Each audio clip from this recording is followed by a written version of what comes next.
चरनिया नित तुहार हे छठी मैया।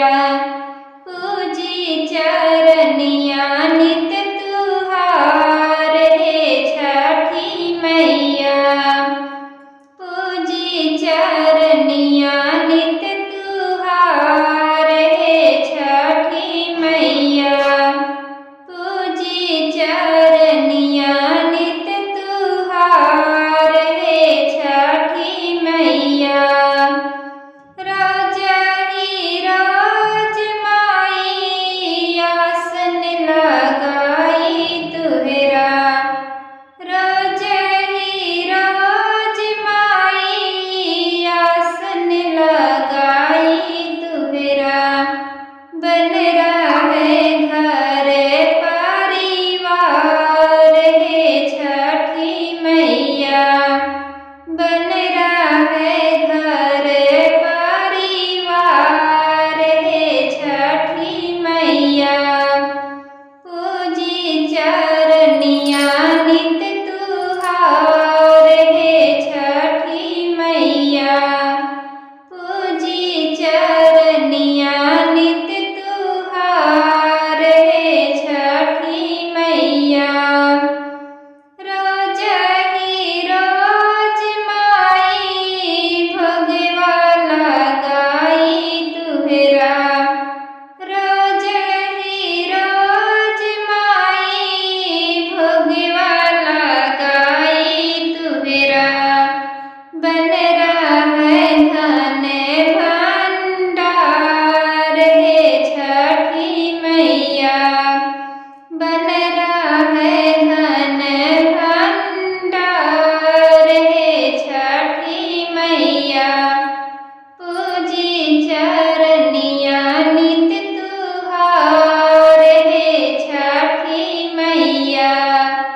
पूजी चरनिया नित तुहार हे छठी मैया। रोज ही रोज माई दियना जलाई तुहरा। रोज ही रोज माई दियना जलाई तुहरा। भर रहे घर संसार हे छठी मैया। बन रहे घर संसार हे छठी मैया। पूजी चरनिया नित तुहार हे छठी मैया। पूजी चरनिया नित तुहार हे छठी मैया। हेलो दोस्तों, राधे राधे। मैं माला प्रजापति हमारे यूट्यूब चैनल में सभी दर्शकों का स्वागत करती हूँ, अभिनंदन करती हूँ। आज मैं एक बहुत ही प्यारा छोटा गीत लेकर आई हूँ। अगर आप सभी को अच्छा लगे तो प्लीज़ लाइक करना, कमेंट करना और मेरे चैनल को सब्सक्राइब करना। पूजी चरनिया नित तुहार हे छठी मैया। पूजी चरनिया नित तुहार हे छठी मैया। पूजी चरनिया नित तुहार हे छठी मैया। पूजी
है धन भंडार हे छठी मैया।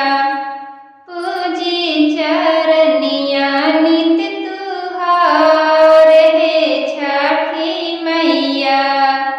पूजी चरनिया नित तुहार हे छठी मैया। रोज ही रोज माई दिए न जलाई तुहरा। रोज ही रोज माई दिए न जलाई तुहरा। भर रहा है घर